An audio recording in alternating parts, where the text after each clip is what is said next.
Hey guys, today I'll show you a fantasy thriller TV series named The Magicians, Season 2. Spoilers ahead, watch out and take care. At the end of last season, the main characters ventured into a magical realm to slay a beast, only to face unexpected chaos. Julia, seeking revenge on the Kitsune god, stole the god-slaying blade, leaving her companions injured while she selfishly struck a deal with the beast and left with it. Picking up from there, Quentin, who witnessed everything, immediately rushed out of the cabin seeking help, diving into the depths of the magical forest. His cries for help caught the attention of a local resident, who turned out to be a priest. The priest offered to heal Quentin in exchange for a vial of his diabetic blood. Desperate, Quentin reluctantly agreed. Not long after, Alice arrived, having recovered quickly due to her newfound powers from the fire god. Though injured by the beast, she managed to heal herself and even assist others. The group reunited and began discussing their next steps. The situation was dire. With the god-slaying blade now in Julia's possession, killing the beast seemed impossible. Their only hope lay in drawing power from the magic spring. Returning to the cabin, they discovered that accessing the spring required immense magical power. Alice, being the only one blessed with divine energy, volunteered to open it. But upon doing so, they found the spring nearly dry. Her attempt to extract water triggered a violent tremor, revealing that the beast had cursed the spring. The group, unable to break the spell, sank into despair. The next day, the group sought refuge at a blacksmith's home to recover. By sheer luck, Quentin stumbled upon a fairy tale book mentioning a story about the old brother of Jane and Martin. Before enlisting in the army, he had studied spells in a mystical armory within the magical realm and used those spells to win a critical battle. Inspired by this discovery, the senior student Elliot decided to head straight for the castle where the armory was rumored to be. Meanwhile, the injured Penny proposed visiting the River of Life to heal his arms, which had been severed by the beast. Margot agreed to accompany him, hoping to collect some healing water for future use. Upon reaching the river, they were at a loss until the river's guardian appeared. Following his guidance, Penny stripped down and immersed himself in the river. The effects were immediate. His arms regained their full mobility. However, nothing in the magical realm comes free. The Guardian demanded 20 gold coins as payment. Frustrated and in a hurry, Penny cursed the Guardian for extortion. Margot managed to defuse the situation by offering a diamond ornament as compensation. Still, the Guardian, insulted by Penny's words, secretly cast a spell on his arms. Elsewhere, Quentin and the others encountered a patrolling carriage near the castle. The coachman ignored Elliot, who was technically the rightful king. Alice realized that Elliot had yet to be officially crowned, as his ascension required appointing 3 regents to rule the magical realm jointly. Their journey now led them to cross a rainbow bridge to the coronation site. To quickly locate the rainbow bridge, Elliot mimicked the scene from a book, casting magic to use flower petals as their guide. Meanwhile, Julia and the Beast teleported to an amusement park to rest briefly and discuss the specifics of their deal. Julia demanded that the Beast help her kill the Kitsune god, forbidding him from killing anyone else without her permission in the meantime. In return, she promised to hand over the god-slaying blade to the Beast once the Kitsune god was defeated. Although both agreed to the terms and formed a pact, they each knew the other wouldn't let them off easily. Since the Kitsune god had a habit of ripping out human hearts, Julia quickly discovered its latest crime scene online. She and the Beast rushed to investigate. Julia distracted the crowd to give the Beast a chance to sneak inside. The scene was horrific. Corpses were scattered everywhere, their expressions frozen in terror. The Beast, however, seemed unfazed. He picked up a card and handed it to Julia. It bore the emblem of the Black Mage Guild, confirming that the Kitsune god's target was indeed the mages. Armed with this clue, the Beast grew confident and gave Julia a list of preparations she needed to make. During their short time together, the Beast began to notice a shadow lurking within Julia's soul, an ominous presence that was the source of her unending pain. He offered to remove it for her, suggesting that doing so would unlock her latent powers, making her strong enough to rival him. Julia thought about it, but ultimately declined his offer, leaving the Beast to urge her to reconsider. That night, Julia was haunted by dreams of being assaulted by the Kitsune god. Exhausted and unable to rest, she sought out the Beast to ask for his help in removing the shadow. However, as the shadow was extracted, she felt unbearable discomfort and begged him to put it back. Seeing her hesitation, the beast tried to persuade her again, painting an enticing picture of her potential victory over the Kitsune god. Julia wavered, but couldn't make up her mind. Meanwhile, Margot and Penny caught up with Quentin, and the five of them reached the Rainbow Bridge. The stunning bridge was adorned with countless flowers, leaving everyone in awe. After crossing it, the group finally arrived at the king's coronation site, where a group of knights, dormant until now, awoke to greet them. To everyone's surprise, the knights didn't test their swordsmanship or magic, but instead quizzed them about American pop culture from the 1990s. The group was caught off guard, but Elliot quickly put on an act, reciting lines from classic movies, which allowed them to pass the test. The knights guarded a chest containing 4 crowns. Eagerly, Elliot reached for one, but Quentin stopped him, insisting that such a momentous occasion deserved proper ceremony. Following medieval traditions, Quentin had Elliot kneel on one knee as he recited the coronation oath and placed the crown on Elliot's head, declaring him the supreme king of the magical realm. Elliot then crowned Margot as Supreme Queen, while Quentin and Alice were named regents and king consort, respectively. Together, the 4 became the rulers of the magical realm. Meanwhile, Penny, who had observed the ceremony, tried to cast spells again, but found his hands uncontrollably conjuring random magic. Realizing the River Guardian's tampering, he angrily retraced his steps to confront him. However, the Guardian, still holding a grudge over Penny's earlier insults, refused to help, no matter how much Penny begged, which only infuriated him further.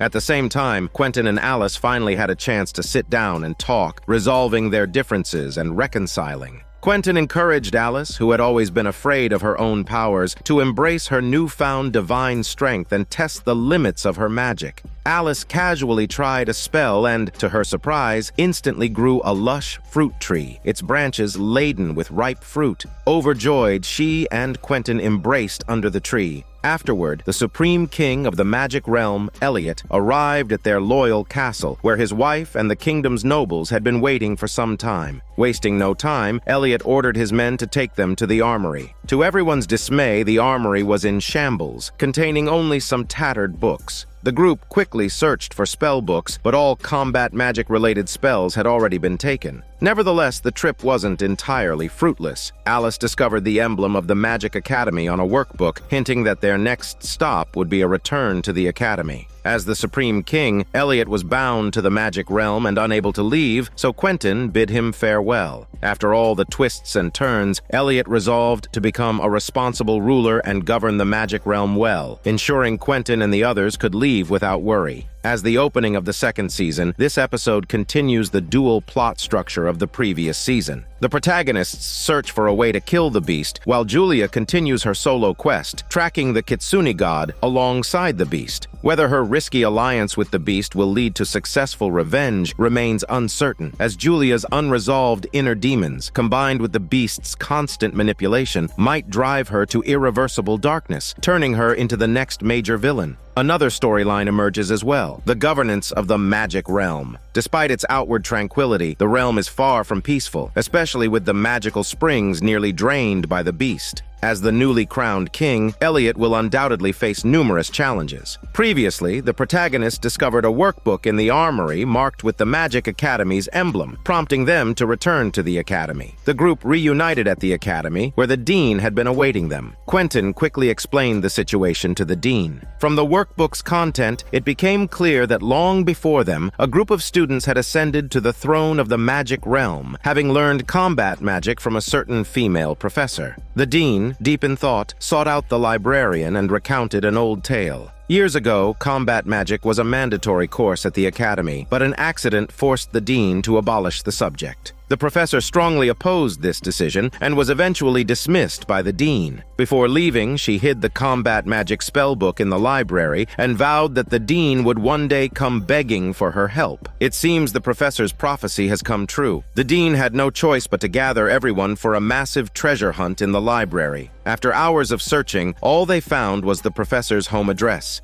During the search, the teacher also noticed Penny's abnormal behavior and gave him a bracelet to help control his erratic hand movements. Late at night, alone in a room together, with close physical contact as she adjusted the bracelet, Penny tried to flirt with the teacher. However, she held firm and maintained her composure. By morning, Penny's hands appeared to be back to normal. Meanwhile, the Beast kept humming a self-composed tune, his dreadful singing driving Julia to the brink of madness until she had to order him to stop. The Beast changed the subject, discussing the new king of the magic realm. He revealed that he had cursed the throne, causing any new ruler to descend into madness. Julia listened in confusion as the Beast shifted to his main point. He needed a bait to summon the Kitsune god, and as a fellow dark mage, Marina was the perfect sacrificial pawn. Julia vehemently refused, even drawing the god-slaying blade to threaten him. Unfazed, the Beast adopted the better part of valor and fled, still humming his tune. However, he hadn't abandoned his plan. Not long after, he kidnapped Marina and brought her to the scene. Julia quickly untied Marina, who declared that she had no interest in capturing the Kitsune god. Julia reminded Marina that the Kitsune god's target was dark mages, but Marina refused to listen. She turned and left, contacting her dark mage allies to plan her revenge on Julia and the Beast. However, when Julia found the dark mages, she discovered they had already fallen victim to the Kitsune god's deadly powers. Fear finally gripped Marina, and she sought refuge from the Dean. Yet, due to past grievances, the Dean flatly refused her request. With nowhere else to go, Marina had no choice but to return to Julia. Meanwhile, Elliot arrived at the palace of the Magic Realm's king, only to find the place riddled with signs of a fierce battle, with even a few ancient corpses lying about. He had no choice but to summon his men to clean up the mess. Feeling increasingly troubled about the state of the magic realm, Elliot asked his wife about recent developments. She explained that the realm's people had been suffering from famine for years. Shocked, Elliot decided to inspect his lands. He discovered that while the plants of the magic realm once grew independently through magic, the Beast's draining of the magic springs had left the realm nearly devoid of magic. The people, unfamiliar with farming, had fallen into a severe famine. Coincidentally, Elliot had grown up on a farm. Although he had always been reluctant to mention his humble origins, the people's plight left him no choice. He resolved to lead his people in a battle against poverty. But before taking on the task, Elliot decided to relax. He gathered a group of attractive men and women, planning to engage in team hormone yoga sessions. His wife was caught off guard and disapproved of his wild taste, forcing Elliot to dismiss the group and settle for a one-on-one traditional activity. After an eventful night, Elliot began leading the people to farm and restore their livelihood.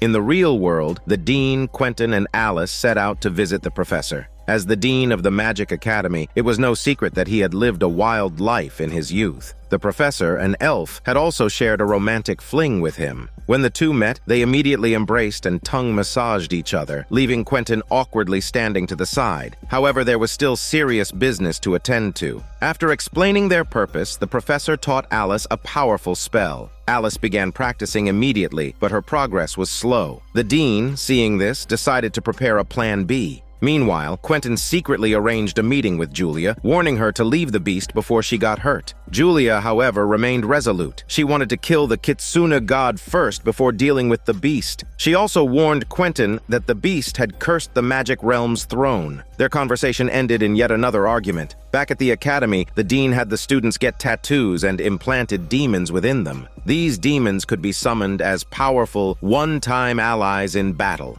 The group then returned to the magic realm. Elliot was thrilled to see them and gave them a tour of the palace. He even suggested they take turns sitting on the throne to experience its regal grandeur. However, as soon as Elliot sat on the throne, he began hallucinating, convinced that everyone around him was plotting to usurp his power. His demeanor turned strange, and he abruptly left the palace. The group, puzzled, assumed he was just overly excited. Quentin suddenly remembered Julia's warning about the curse and speculated that Elliot might have fallen victim to it. As Alice analyzed the situation, she absent-mindedly sat on the throne herself and began acting oddly. Unaware of the danger, Quentin followed suit, and he too became paranoid. Penny finally realized that the throne itself was cursed. He rushed to inform Margot, but discovered that she had already sat on the throne in the past. With no other option, Penny explained the situation to Elliot's wife, who revealed that the curse could only be broken through their deaths. Soon, the cursed individuals descended into madness and began turning on each other. Mary struck first, summoning a demon to kill Quentin. Hearing the commotion, Penny rushed in and released his own demon to protect Quentin. The two demons clashed and canceled each other out. Penny then grabbed his bow and arrows, forcing the cursed group into one spot. He planned to inject them with a potion that would stop their hearts temporarily, allowing him to revive them with adrenaline to break the curse. However, in the chaos, Penny's hands started trembling again, and he dropped his bow. Seeing this, the cursed group turned on each other, grabbing the potions and starting a violent brawl. In the end, Margot was the last one standing. Yet, a flicker of rationality prompted her to inject herself with the potion. Penny's plan worked amidst the chaos. He successfully revived all four of them, lifting the curse in the process. The group, now fully awake, began discussing how to kill the beast. Since summoning demons was a one-time spell, everyone had already used their chance during the previous battles, leaving only Quentin with a demon at his disposal. Meanwhile, Alice's divine power was gradually fading, and she had no idea how long it would take to fully master the powerful spell she had been learning. Time was running out, so they decided to act quickly. The group headed to the forest to put their plan into action. In the real world, Julia was leading Mary to a secluded room, preparing to summon the Kitsune god. But just as Mary began chanting the spell, the beast suddenly teleported Julia out of the room. He explained that the Kitsune god was familiar with Julia's presence, and removing her was the only way to lure it out successfully. However, this left Mary in great danger. Julia immediately rushed back, but after chanting for ages, Mary still failed to summon the Kitsune god. By the time Julia returned, Mary had already left. The beast speculated that the Kitsune god wouldn't appear immediately, but would likely follow Mary home. Sure enough, as soon as Mary arrived at her house, the Kitsune god followed closely behind. Julia and the beast quickly arrived at Mary's home, but her house was protected by a magical barrier. The beast had to take time to break it down. Inside, the Kitsune god, unaware of the danger, was tormenting Mary at its leisure. At the last moment, the beast successfully broke the barrier and used a freezing spell to immobilize the Kitsune god. Just as Julia prepared to strike it down with a magical blade, Penny suddenly appeared and used his teleportation ability to whisk both Julia and the beast away. The Kitsune god was freed from the spell, and the magical blade fell to the ground. The beast, now separated from Julia, was caught off guard by the group and severely burned on one side of his body before managing to teleport away to safety. Alice had no time to stop him, while Julia, furious, cursed out loudly. To placate her, Penny took her back to Mary's home. By the time Julia arrived, it was too late. Mary was already dead. However, the beast, now injured, would undoubtedly return to the magic spring to heal. The group decided to split into two teams. Elliot and Margot went to seek help from the fire god, while Quentin and Alice took a carriage to chase the beast at the magic spring. Elliot and Margot arrived at the fire god's temple but found no one there. Meanwhile, the wounded beast had just made it back to the magic spring, only to encounter the fire god. It turned out the fire god had used the opportunity to contaminate the magic spring with his bodily waste. The spring was now unusable. Gloating, the fire god mocked the beast and teleported away. At that moment, the beast noticed Quentin and Alice observing him from the shadows. Enraged, he launched an attack. Quentin selflessly shielded Alice from a fatal blow, severely injuring himself. Witnessing Quentin's sacrifice, Alice was overcome with emotion and unleashed her magical potential, pushing the beast into retreat. The fire god, apparently expecting this outcome, teleported Elliot and Margot to the battlefield to assist. By the time they arrived, the beast was critically wounded, and Alice had exhausted her magic. Determined to end things, Alice recklessly forced herself to draw on her remaining power. However, this caused her to lose control, transforming her into a magical monster known as a Niffin, a being devoid of reason or humanity. She vanished into the chaos. The beast, thrilled by this turn of events, raised his hand to finish Quentin off. To his shock, Alice used her terrifying Niffin powers to deliver a final blow, killing the beast. However, Alice had completely succumbed to madness. Unable to distinguish between friend and foe, she launched into a rampage. With no other options, Quentin summoned his demon to attack Alice. The demon struck her down in an instant, leaving her fate uncertain. During the fight, Quentin's arm was slashed by the beast, leaving him gravely injured. Elliot and Margot called upon a centaur doctor to rebuild Quentin's body using enchanted wood. However, Margot's attention was entirely fixated on the doctor's impressive but smelly sausage, prompting Elliot to remind her of the mountain of royal affairs that still needed handling. Snapping back to reality, Margot hastily wrote a letter and rushed back to the palace. The magical realm was now beset by internal turmoil and external threats. Cleaning up the contaminated magic spring was clearly the top priority. Yet Elliot proposed building a monument for Alice first, which enraged Margot. She scolded him for neglecting his royal duties, to which Elliot, feeling wronged, explained that he literally couldn't leave the magical realm even if he wanted to. Margot, however, had an idea. Returning to the academy, she rummaged through the storage room and bumped into Penny, who had just returned from one of his wanderings. Upon hearing the news of Alice's death, Penny was momentarily overwhelmed with grief. Back in the magical realm, Elliot was about to engage in some hormone yoga session with his wife when Margot returned. Inspired by advice from her ex-boyfriend, she suggested creating a magical replica of Elliot's body so he could transfer his consciousness into it and take a break at the academy. Shortly after, Quentin woke up, and a nurse handed him a letter left by Elliot. Reading it, Quentin learned of Alice's death and was devastated. Penny, who had returned to the academy to treat his own injured hands, tried to comfort Quentin, but Quentin, still bitter over Penny's past betrayal, lashed out and drove him away. Dejected, Penny turned to other matters. He sought out the centaur doctor and revealed that he had been cursed by the River Guardian. The doctor was visibly alarmed, admitting he was powerless against the curse and appeared deeply fearful of the River Guardian's name.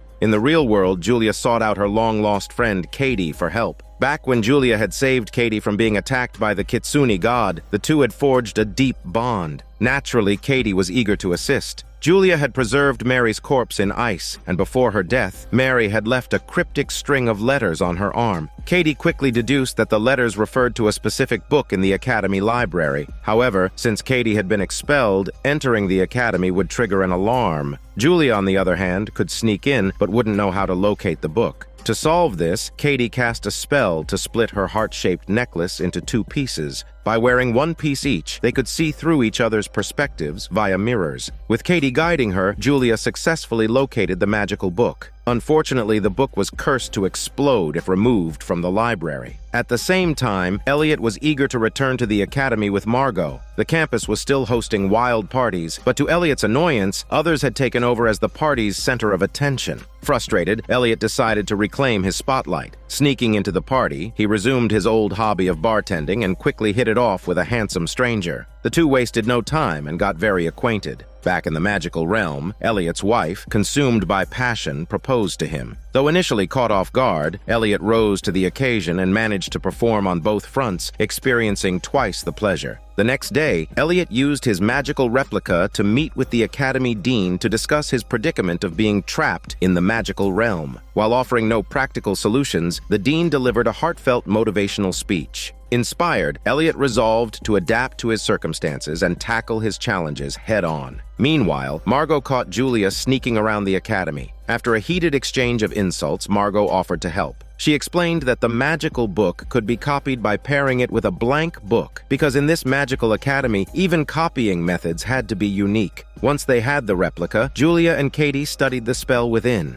They discovered it was a ritual that could temporarily resurrect the dead for a few minutes. Without wasting time, the two prepared and successfully brought Mary back to life. Mary, now revived, revealed a shocking piece of information. 40 years ago, a young girl had successfully banished the Kitsune god from Earth. Using this clue, Julia and Katie delved into old news archives from 40 years ago. However, just as they began their investigation, Julia discovered she was pregnant with the Kitsune god's child. Katie urged her to go to the hospital and terminate the pregnancy. Julia agreed, but during the procedure, the doctor inexplicably lost control and took their own life on the spot. Julia called Katie for help, but it was already too late. It became clear that the Kitsune god wouldn't allow Julia to terminate the pregnancy so easily. Meanwhile, in the magical realm, Quentin was lost in grief as he stared at one of Alice's belongings. Suddenly, a female elf appeared before him, but just as quickly, the nurse entered to change his bandages, and the elf vanished in a blink. Confused, Quentin asked the nurse about the elf. She explained that the elf was known as the Ice Maiden.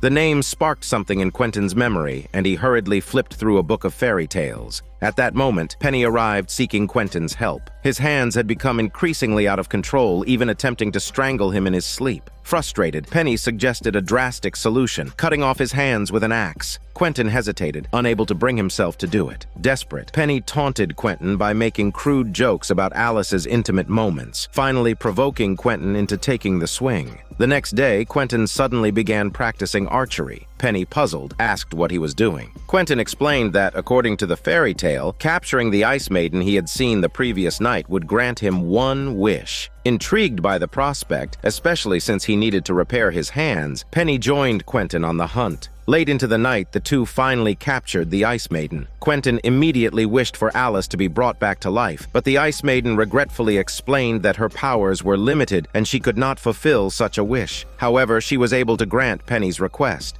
Devastated by his inability to revive Alice, Quentin, feeling hopeless, asked the Ice Maiden to send him back home, temporarily escaping the magical realm. The following day, Penny's hands regenerated, but they could no longer cast spells. Seeking a solution, the Academy Dean sent Penny to consult with Professor Misha at the remote, snow-covered branch campus. However, Penny fell into one of Professor Misha's traps as soon as he arrived. After explaining his predicament, Professor Misha agreed to help, but only if Penny first completed a series of tasks for him. Penny reluctantly agreed, but to his frustration, Professor Misha treated him like a laborer, making him untangle piles of ropes or grind tables into sawdust. Fortunately, Professor Misha wasn't entirely heartless. Seeing Penny's efforts, he invited him for a drink. After a few rounds, Professor Misha revealed some sobering news. The magical spring's contamination was causing magic to dry up, and soon, magic energy would be completely depleted. He advised Penny to give up on magic altogether. Misha also confided about his past, how he'd been banished to the branch campus for having inappropriate relationships with his students. The next morning, a hungover Professor Misha revealed his true intention. His seemingly pointless tasks were actually a method of restoring magical energy by reversing the enchantments on magical materials. This technique allowed magic to be stored in objects, enabling spellcasting even after magic had run out. To fully heal his hands, Misha instructed Penny to find a rare ingredient in the magical realm from a moss sorcerer. Back in the magical realm, Elliot's wife brought joyful news. She was pregnant. The couple began discussing parenting plans, but their conversation was interrupted by a sudden assassination attempt by a palace guard. Fortunately, Margot arrived in time to save Elliot, and the guard was subdued and thrown into the dungeon. Margot called an emergency meeting with the ministers, where they revealed the assassin was a local resident of the magical realm. Shocked, Elliot personally went to interrogate the prisoner. After questioning him, Elliot learned that the assassin was part of a rebel group fighting for the rights of magical realm natives. Their grievance was simple. They wanted one of their own to rule the magical realm, not an outsider from Earth. Hearing this, Margot was both exasperated and amused, but neither she nor Elliot had any experience dealing with political uprisings. After careful consideration, Elliot decided to listen to the rebels' grievances. The next day, he publicly announced the cancellation of the assassin's execution. Margot was furious, but Elliot, as the Supreme King, overruled her objections. However, what Elliot didn't know was that his wife had a hidden past. She was once a member of the same rebel group and had even been romantically involved with the assassin. Despite her history, Elliot's wife appeared to have made up her mind to sever ties with her past and fully embrace her role as queen. Returning to the real world, Quentin decided to leave magic behind and settle into the life of a corporate worker. Unsurprisingly, he struggled to adapt to the grind of office life. Coincidentally, the senior who had dropped out of the academy last season due to a scandalous teacher-student affair ended up working at the same company. Both of them had lost loved ones because of magic, which gave them plenty of shared experiences to bond over. It wasn't long before their relationship turned romantic. Before taking things to the next level, the senior decided to spice things up with some role-playing. She convinced Quentin to try a spell that would allow them to take on the appearance of each other's lost loves. But when the spell took effect, Quentin found himself transformed into Professor Misha. Suddenly, everything clicked into place, and the pieces of the puzzle fit together. After their passionate encounter, it was the senior's turn to transform, this time into Alice. Seeing his long-lost love, Quentin was overwhelmed with emotion and didn't hesitate to dive back in.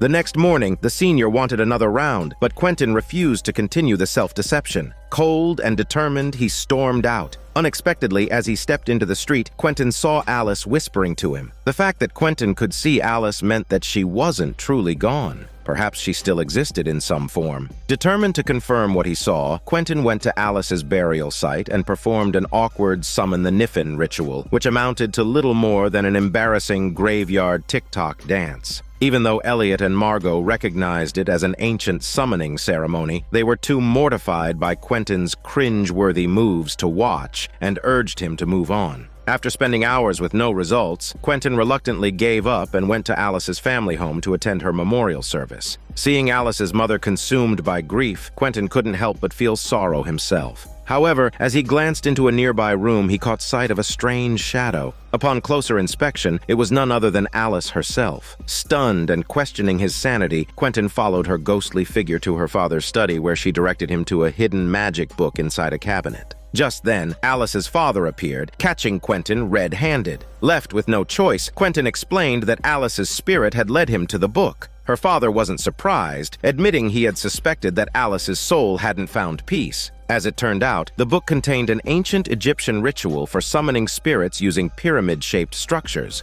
Meanwhile, Julia and Katie continued investigating old news articles. Their research revealed that banishing the Kitsuna god released an enormous amount of energy, causing bizarre disasters in its wake. Following this lead, the two found a building mentioned in a 40-year-old news report and discovered traces of magic there. Using these clues, Julia quickly tracked the source of the magic and located a witch who had successfully banished the Kitsuna god in the past. Julia got straight to the point, explaining her grudge against the Kitsuna god. After some hesitation, the witch agreed to help. She revealed that she had once been in Julia's position, even giving birth to the Kitsuna god's child. This meant that Julia too had a chance to banish him. The witch took Julia to her basement, but before Julia could react, the witch suddenly knocked her unconscious. When Julia woke up, the witch explained her intentions. Since Julia's child was a demigod, it would possess immense energy at birth. The witch had used this energy during childbirth to banish the Kitsuna god in the past, and now insisted that Julia do the same. Horrified, Julia refused, but the witch tied her up. In the basement, Julia noticed a bizarre creature locked in a cage. At first, she assumed it was the witch's child, but it turned out to be an invisibility device. The creature radiated magical energy that kept the witch hidden from the Kitsuna god's sight. At that moment, Katie arrived, having followed the magical trail Julia had left behind. Using non-magical brute force, Katie knocked the witch unconscious. For safety, Julia decided to take the creature with them to prevent the Kitsuna god from tracking them again. Unfortunately, the witch's magical disguise was lifted as soon as the creature left. Moments after Julia and Katie fled, the Kitsuna god appeared, ready to exact his revenge on the witch. In the magical realm, Penny is searching for the whereabouts of the medicinal moss. Elliot suggests he ask the royal cartographer, as he and Margot still need to host a diplomatic delegation from a neighboring kingdom. The prince gets straight to the point, stating that due to issues with the magical spring under Elliot's rule, the neighboring kingdom has been affected as well. He demands that they share the spring and that Margot marry him. Elliot, bound by diplomatic courtesy, politely refuses, while Margot responds with a direct outburst of anger. However, the prince plays a dirty trick. Seeing the talks break down, he orders his men to cast a spell that transports the entire castle into his kingdom's territory, effectively making the ruling class of the magical realm hostages. Penny witnesses the entire scene and is left dumbfounded. In this dire situation, Elliot is reluctant to let Margot make a sacrifice, but Margot decides to marry the prince. Amid the crisis, Elliot's wife confesses her past as a member of the rebel army, which drives Elliot into a frenzy. In the end, Penny uses his abilities to enter Margot's dreams and discovers their exact location. After Penny leaves, Elliot and Margot remain behind, anxiously waiting for his rescue. Meanwhile, Penny, still unable to find them in the magical realm, suddenly realizes the truth upon seeing the castle ruins. He quickly locates the two and explains the situation. Once they understand what's happened, Elliot and Margot summon the prince and expose his deceit. It turns out the castle had never moved. The prince's mage had merely cast an illusion. Enraged, Enraged by her lost dignity, Margot declares war on the neighboring kingdom, catching everyone off guard. In the real world, the pyramid is complete. With the help of the 3 people closest to Alice during her life, her spirit is finally summoned and reveals the truth of her death. It turns out that the demon Quentin released wasn't strong enough to kill Alice. Its magic was only powerful enough to imprison her spirit within Quentin's tattoo, which sealed the demon. Now visible, Alice demands Quentin release her. Fearing that she might end up trapped in the Niffen box forever if she's set free, Quentin refuses and embarks on a search to find a way to restore Niffen to human form. However, Alice, who has become Niffen, only craves freedom and is driven mad by the desire to break free. Elsewhere, Katie and Julia find 2 mediums to try and get rid of the embryo. One medium, upon seeing the situation, leaves in distress while the other agrees to help. However, Julia's child is clearly no ordinary being and demands a payment of 1 million in gold. The 2 women are now in a bind. After discussing their options, they decide to go big and rob a bank. When they arrive to scope it out, they find the bank is protected by magical defenses, complicating their plans. Suddenly, an invisible creature attacks them, and in a critical moment, Julia saves the creature, fighting it at the cost of her own life and managing to trade 1 for 1 with the monster. The creature's weapon is a spoon, and Katie, seeing this, looks thoughtful. With danger closing in, the 2 women head to their academy for safety, seeking refuge from the dean. The dean, understanding the gravity of the situation, graciously allows them to stay at the academy and even arranges for Julia to stay in Alice's old room. Quentin rushes to catch up with Julia, promising to do everything in his power to help her. Julia, however, asks him to join her in the bank robbery, which piques Alice's interest as well, her long-suppressed boredom finally stirring. Back in the magical realm, Elliot and Margot are in a meeting. The neighboring army is massing at the borders, and the magical spring is in an unstable state. Worse yet, the kingdom is bankrupt and can't afford these massive expenses. Upon hearing of this, Quentin invites them to join the bank heist team. Meanwhile, Penny, having obtained the map, has found the moss, but he still needs Professor Misha's help to perform the spell. So, he continues to run errands for Professor Misha and heads to the Academy Library to fetch the books Misha needs. Unfortunately, the books have been destroyed. However, this trip leads to an unexpected encounter. Penny runs into Katie, and the 2 former lovers immediately engage in a passionate hormone yoga session in the library. 2 minutes later, they finish, and Katie convinces Penny to join their heist. With that, the main team assembles once again, ready to rob the bank. As everyone knows, any successful heist requires a mastermind, and Margot is the brain behind the team. She explains the plan. Ordinary security systems won't be enough to stop this group of mages, but the bank is protected by magical defenses designed to keep out spellcasters, and they're even hiring another mage to guard it. So, the plan is to bypass the magical defenses using a fingerprint system, and then have Penny use his powers to sneak into the vault. Due to the roaming spell glyphs on the floor of the vault, Penny must wear a levitation device, and the entire operation must be completed within 10 minutes. As they discuss the plan, the invisible creature appears once again. Katie tells everyone to leave quickly, as she'll handle the creature herself. After dealing with it, she takes the monster's spoon to find the medium. It turns out that the medium who had left earlier considered Julia's unborn child too dangerous and used magic to summon the creature to hunt her. As long as Julia stays alive, she will face endless pursuit. It seems they need to act quickly to obtain the gold and have the medium perform an exorcism to save Julia from danger. Unaware of the peril, Julia is preparing to learn time reversal magic. Katie rushes to explain the situation, urging Julia not to leave the house since she can use a necklace to monitor their movements in real time. The action quickly gets underway. The group uses magic to control a swarm of bees, which disguise themselves as pest control workers to enter the bank. After disabling the magical defenses, Penny makes it to the vault, but the levitation device can't handle the weight of the gold, and Penny ends up triggering the floor glyphs, trapping himself. The group must return to the bank, but the vault's password door proves to be a major obstacle. With time running out, Alice seizes the opportunity to propose a deal with Quentin. She offers to crack the password, but demands that Quentin let her control him for an hour every day in the future.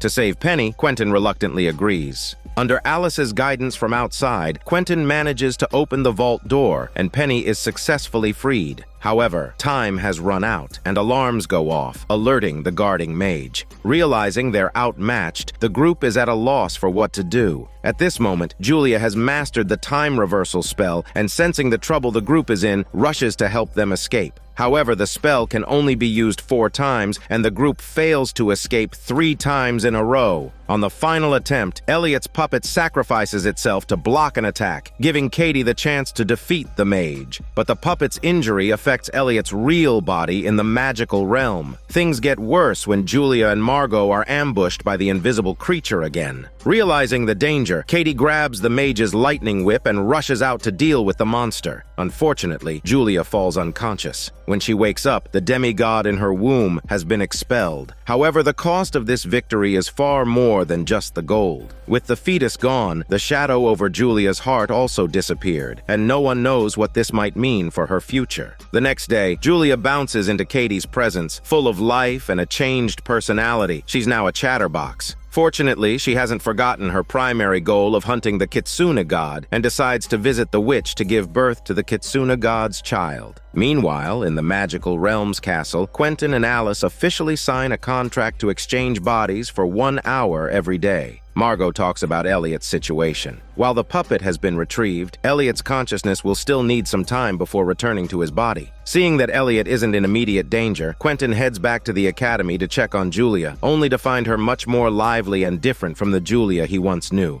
At this time, Julia is preparing to visit the witch's hospital for an investigation. However, the Kitsune god is already lying in wait, hoping to find out where his child is. Julia refuses to answer, and the Kitsune god, losing his patience, prepares to take matters into his own hands. Observing from the shadows, Quentin quickly uses a magic button to transport them both to the magical realm and hands Julia over to Margot for safekeeping. At this moment, Margot is overwhelmed with work. Since Elliot's puppet was destroyed and his body has become a vegetative state, she has to handle the kingdom's affairs on her own. A minister comes to report that the ancient tree clan of the magical realm has formed an alliance with a neighboring country, and the kingdom is on the brink of collapse. Julia suggests negotiating with the ambassador of the ancient tree clan. The two of them immediately set out, but the ambassador believes that Elliot, the supreme king, has not come personally to meet him, which he sees as a sign of disrespect, so he storms off.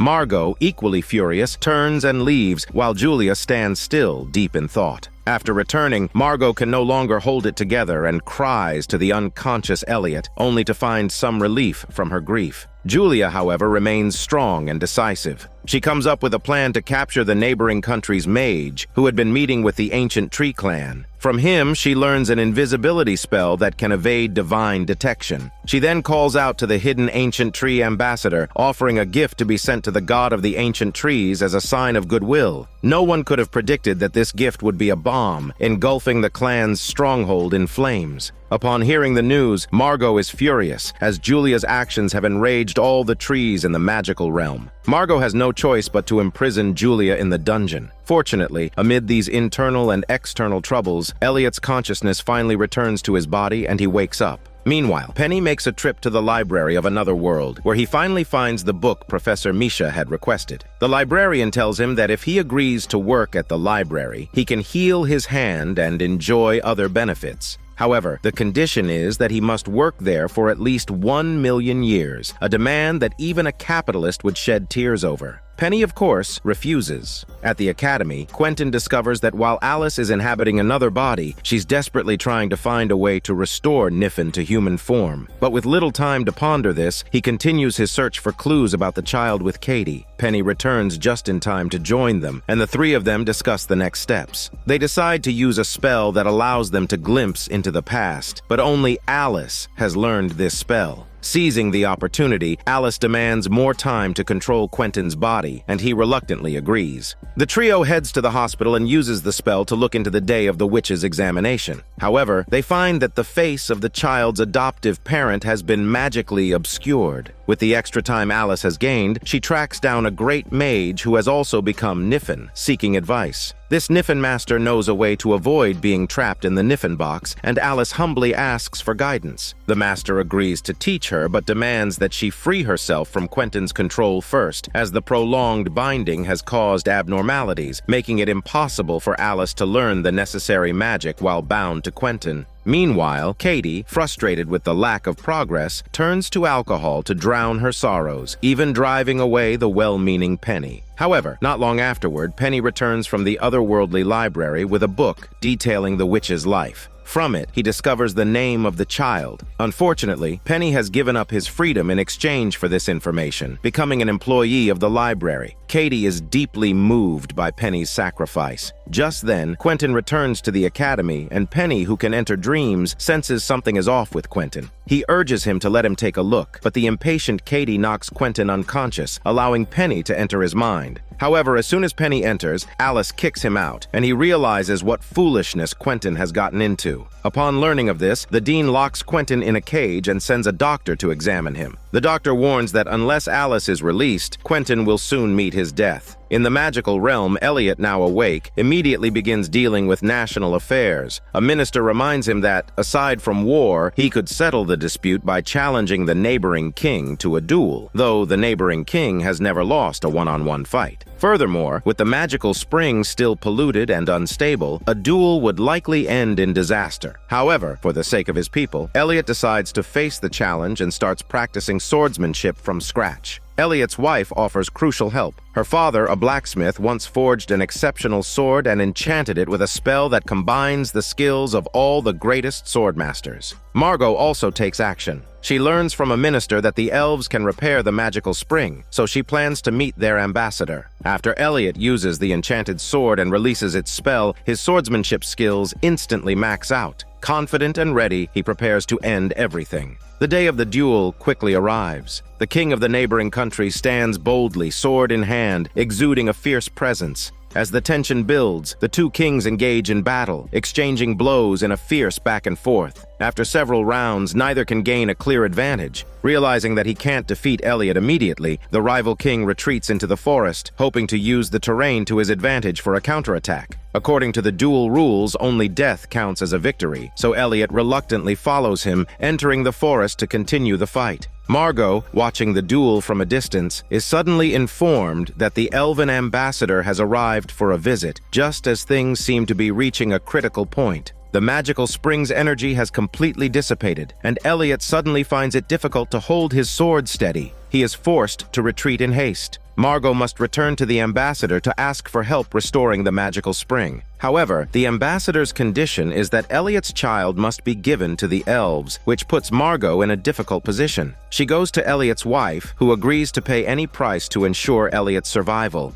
Meanwhile, Elliot is forced to climb a tree to escape the king's pursuit. The rival king immediately begins chopping down the tree, and after hacking away at it for some time, he grows exhausted. The two pause for a conversation, during which they discover that they actually get along quite well. As their negotiations reach a conclusion, the elves repair the magical spring, restoring Elliot's strength. It looks like Elliot now has the upper hand. Soon after, Elliot returns to the castle and announces his victory. However, to his surprise, the rival king arrives at the castle as well. Elliot then explains that after further negotiations, they decided to abandon the duel and instead marry, using a political union to end the war. This turn of events shocks Margot to the core as she watches them embrace, happily united. Meanwhile, Penny and Katie head to the magical realm to retrieve Julia. They discover that the witch's child is actually a popular senator among the people, though he has no knowledge of his origins or any magical abilities. That evening, they find the senator and demonstrate their magical powers, leaving him stunned. However, he still refuses to leave with them. Without hesitation, Julia tries to kill the senator to absorb his energy, but Penny stops her. He and Katie don't want to kill him. They just need him to awaken his abilities to fight against the Kitsune god. In his panic, the senator accidentally unleashes divine power, confirming that he is indeed a demigod, but he immediately faints. The trio takes him back to Academy and locks him in a cupboard for safekeeping. With no results, Julia turns to Quentin for some idle conversation. At that moment, Alice possesses Julia and learns that Quentin is harboring Niffin's seal inside him.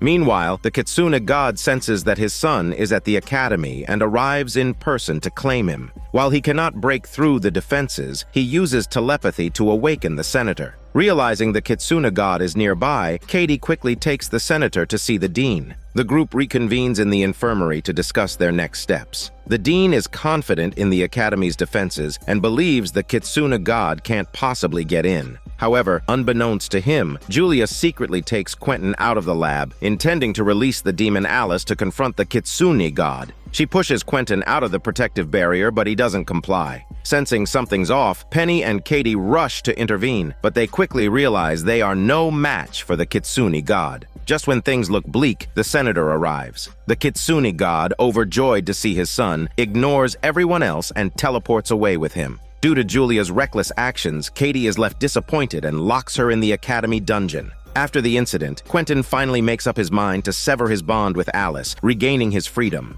Alice transforms into a magical wave and soars into the sky, leaving Quentin behind, alone and despondent. In the original timeline, when Julia first enrolled at the academy, she had an extremely rare magical talent and was the most gifted student in the group, highly favored by the dean. However, in the current timeline, due to her tragic experiences after losing her academying, Julia has fallen to this point. As a result, the dean decides to release her, as she is not technically a student of the academy, and they have no right to imprison her. After Julia leaves, Penny spends some time thinking and decides to take Katie to the library to search for a way to kill a god. However, the librarian assigns her a separate task, leaving Katie to search the library on her own. She asks another librarian about books on god-slaying magic, but the librarian claims that no such book exists. Katie becomes suspicious, sensing that the librarian is deliberately hiding something. Penny, on the other hand, is tasked with retrieving a book that's overdue. Since he can't use magic, he brings Katie along, and the two head to an internet company where they find the person who borrowed the book. The borrower is a deaf woman who can only communicate in sign language. Luckily, Katie knows sign language, and after a brief exchange, she successfully retrieves the book. The deaf woman also points out that the library should have everything, and it's impossible that they don't have a book on god-slaying magic. Katie is surprised when Penny returns the book to the male librarian. However, the book contains a curse. The librarian, now under the spell, uncontrollably walks toward a room, ready to unlock the door. Realizing that disaster is imminent, the librarian uses his strong mental power to end his own life just as he's about to make a fatal mistake. Witnessing this tragic scene, Penny, puzzled, asks the female librarian about it and learns that the secret room behind the door contains countless forbidden books. Penny and Katie rush back to ask the deaf woman about it, only to find the place empty. However, the woman left a note revealing that the god-slaying book is hidden in the secret room. To gain access, Penny resorts to using his charm, attempting to seduce the librarian. But it turns out the librarian isn't interested in that approach. Just as this awkward scene unfolds, another worker accidentally walks in and offers to help Penny. She suggests they work together to figure out how to get into the secret room. In the magical realm, Elliot is busy preparing for his wedding, and a brooding Quentin is hiding out in the castle doing nothing. Margot, seeing his mood, asks him to run an errand. Elliot has been feeling that the palace is lacking a good chef, so Quentin goes back to the academy to find a former senior who is skilled in magical cuisine. This senior specializes in enchanted dishes and gives Quentin a piece of a psychedelic cake that allows the eater to travel mentally to another world. After eating the cake, Quentin, in a dazed state, sees a younger version of Julia. It turns out she is Julia's shadow, and the shadow begs Quentin to bring her back to her true form so Julia can return to normal. When Quentin snaps back to reality, he hurries back to the castle to report to Elliot and decides to search for Julia's shadow. Meanwhile, Elliot continues testing the senior's food, only to discover an unexpected surprise. The dish contains a hidden note. The note reveals that assassins are planning to contact rebel forces and use the wedding as an opportunity to stage a coup and overthrow Elliot. Furious after reading the letter, Elliot is outsmarted by Margot, who cleverly decides to use the situation to her advantage. She adds a tracking spell to the note and sends it out. Soon enough, they locate the rebel camp, and Margot arranges for the senior to infiltrate and deal with the rebels.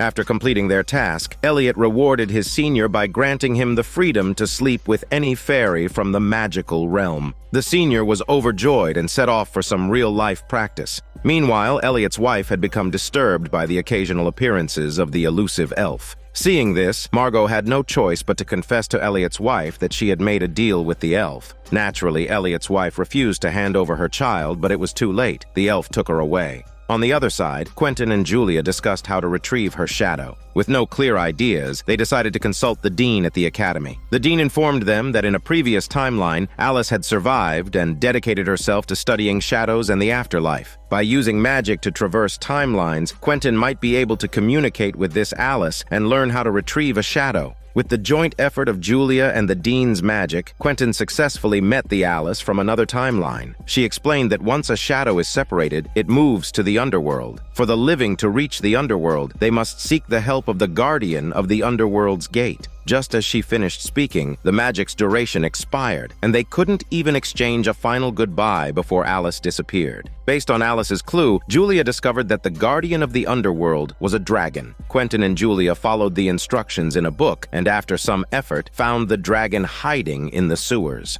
The dragon immediately demanded Quentin's magic button as a gift. Quentin knew that handing over the button would mean he could never return to the magical realm, but the dragon reminded him that there was another door leading to the magical realm. Only then did Quentin agree to give it up. The dragon cast a spell, sending their souls to the underworld, but the magic could only last for 24 hours. However, the underworld wasn't as terrifying as they had imagined. It resembled a cozy inn where the dead gathered to await reincarnation. Because they had died 39 times, the underworld's computer couldn't process their unique situation. Seizing the opportunity, they went to the bowling alley to investigate. By chance, the priest and his online friends were there. Unfortunately, the priest didn't know that his body had already been possessed by the kitsune god, and Julia didn't bring it up. The priest, having arrived early in the underworld, seemed to know more about it. He told Julia that the underworld was ruled by the lord of the underworld and his wife, and they lived in a grand mansion in a paradise. Unfortunately, he didn't know where the shadows were kept. To investigate further, the priest went to the front desk to attract the attention of the receptionist. Meanwhile, Quentin and Julia snuck into the office to browse the records. They learned that the shadows of the dead were kept in the paradise, so they immediately headed there. At the paradise, Julia made an unexpected discovery. The Lord of the Underworld's wife was none other than the Virgin Mary, a real divine being who had not responded to Julia at the time, leading to the Kitsune god's opportunistic invasion. But there was no time to dwell on this. They split up to search. Quentin successfully found Julia's shadow, and Julia had an unexpected surprise. She found Alice's shadow. This was a joyous moment, but they could only take one shadow back with them. Though reluctant, Quentin chose to say goodbye to Alice's shadow. However, to his shock, Julia took Alice's shadow instead. This meant that Julia would never be able to reunite with her own shadow and would be unable to reincarnate in the underworld after death. Meanwhile, Elliot's wedding day was approaching, and the rival king arrived at the castle. In an attempt to ease Elliot's nervousness, he suggested playing a thrilling game together. But unexpectedly, the king transformed into a rat, and worse yet, many others in the castle also turned into rats. Margot mistakenly believed the elves were behind it and went to confront the elf ambassador. However, the ambassador clarified that the elves only took Elliot's wife, and it was another force that had turned everyone into rats, a force that threatened to destroy the magical realm. Margot was at a loss for what to do, and Elliot suspected an inside job, so he secretly added a truth serum to the wine. This made Margot confess to her deal with the elves. Elliot couldn't believe what Margot had done, and in a fit of rage, locked her up. Luckily, a loyal subordinate found Margot and used a magical potion to send her to the Elf Kingdom for negotiations, hoping to find a way to resolve the crisis. After losing Margot's guidance, Elliot had no choice but to exhaust his magical powers to restore the senior from his rat form to his human shape. He asked the senior for advice on how to deal with the chaos at hand. The senior suggested implementing sweeping reforms, modernizing the system. Elliot agreed wholeheartedly, just as he was about to high-five the senior when he was suddenly teleported back to the academy. It hit him all at once. He had been expelled from the magical realm. Meanwhile, the Kitsune god had now become the military advisor to his senator's son. His goal was to help his son make his mark on the world and seize control. He reminded the senator that his life had been smooth sailing because of his divine power. For example, whenever he looked someone in the eye and made a request, the person would always comply. The senator was skeptical, so he decided to test it. To his amazement, the person actually agreed to his request.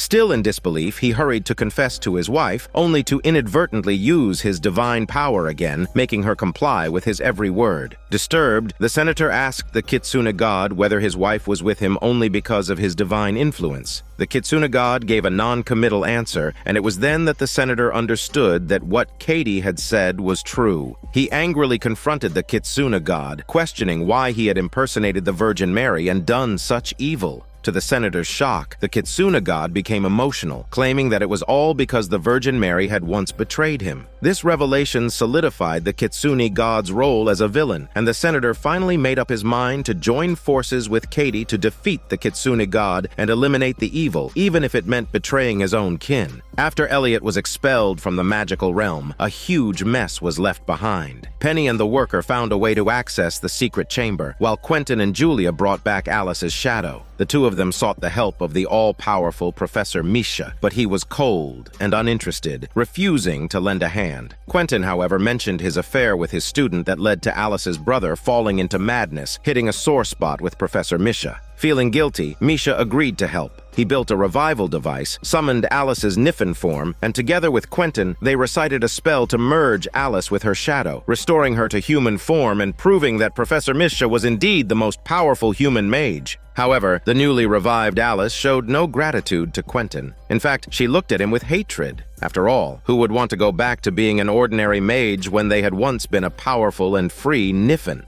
Just then, Elliot arrived, claiming he had been expelled from the magical realm by the fire god and asking Quentin to use the magic button to bring him back. But to his shock, Quentin revealed that the button had already been given to the dragon. Alice, now fully revived, was stunned. What Elliot didn't expect was that the senior, now the only human left in the magical realm, had somehow become the king of the castle. This seemingly carefree senior's first action upon assuming the throne wasn't to deal with the current crisis, but to escape reality. He and his ministers inhaled magical drugs, immersing themselves in illusions. Lost in these illusions, Margot, who was trapped in the elf kingdom, managed to send a magical message to the senior, urging him to help bring her back. The senior reluctantly set off to obtain the teleportation potion that could send him to the elf kingdom. Unfortunately, the prince from the neighboring kingdom arrived, furious that his father had yet to show up. With a single, harsh word, he started a bloody rampage. The senior finally realized that avoiding the problem wouldn't solve anything. In order to survive, he quickly drank the potion and set off for the elf kingdom. Julia, who had rushed back to the academy, met with the senator. He explained the long-standing grudge between the Kitsune god and the Virgin Mary. After hearing this, Julia decided to teach the senator magic so he could personally kill his father. The senator hesitated, intending to go back and think about it. However, the Kitsune god was already waiting for him in his office. Sensing that the senator was plotting something, the Kitsune god killed his wife as a warning, which only spurred the senator on. Determined to take revenge on his father, the senator went to the academy with a grim expression. He found an excuse to send Julia away, then used his divine power to mentally control Katie, intending to have her carry out the most crucial step. When Julia returned, she found that the senator had already sacrificed himself, and Katie, under the Kitsune god's influence, had drained his semi-divine power. In another world, the worker brought Penny to the fountain that could lead to the secret chamber. She unlocked the spell that had sealed the cover, and Penny immediately began to lift it. While Penny worked, she explained the situation. She had noticed that in the books detailing the lives of others, many of them ended with dozens of blank pages. Her own book, along with the administrators, had been moved to the secret chamber. Determined to uncover the truth, she had spared no effort in finding a way into the chamber. Together with Penny, they entered the secret chamber, which was filled with toxic gas. They had no choice but to act quickly. Penny soon found the Book of God-Slaying Magic, and just as he was about to leave with the worker, she realized that she was fated to die there. She urged Penny to leave without her, so he took the book and returned to the academy, utterly exhausted and collapsed on the ground. After Katie helped Penny settle down, Julia had already infused the Book of God-Slaying Magic and the senator's energy into a bullet. The two of them then cast a spell to create the illusion of the Virgin Mary's appearance. The Kitsune god, eager for revenge, fell for the trap. Katie stepped forward to distract him, and Julia tried to sneak up behind. Just as she was about to fire, both the Kitsune god and Katie suddenly froze in place. Julia took a closer look and realized that the Virgin Mary from the underworld had truly descended to the mortal realm. The Virgin Mary revealed an astonishing truth. The Kitsune god was her son. She begged Julia to spare him, explaining that killing a god would have catastrophic consequences. Julia could not accept this and cried out in fury, condemning the Kitsuna god's sins. But in the end, she succumbed to the Virgin Mary's pressure and watched helplessly as the Kitsuna god was taken away. Katie was furious and could not forgive Julia for abandoning the revenge at the last moment. However, the Virgin Mary did do one good deed. She returned Julia's shadow. Elliot was discussing how to return to the magical realm with Quentin.